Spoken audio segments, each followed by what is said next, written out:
Mga extreme stunt, hatid ng isang international circus performers sa Pampanga. Tunghayan sa report.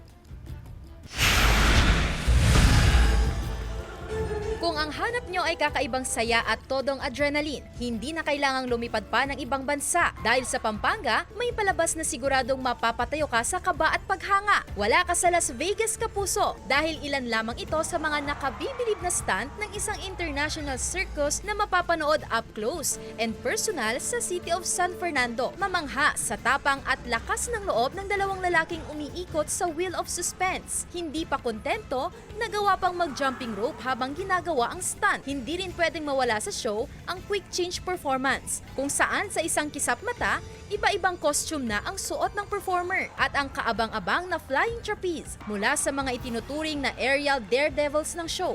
Lipad kung lipad, kapit kung kapit, habang pigil hininga ang buong audience. To bring a show like this to the people, to make it as accessible as possible.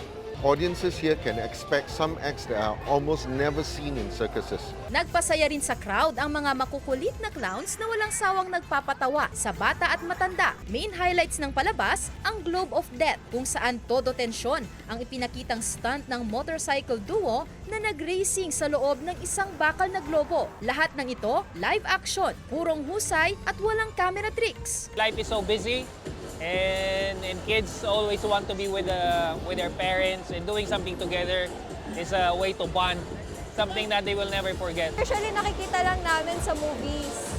So, syempre gusto din namin na ma-experience in person.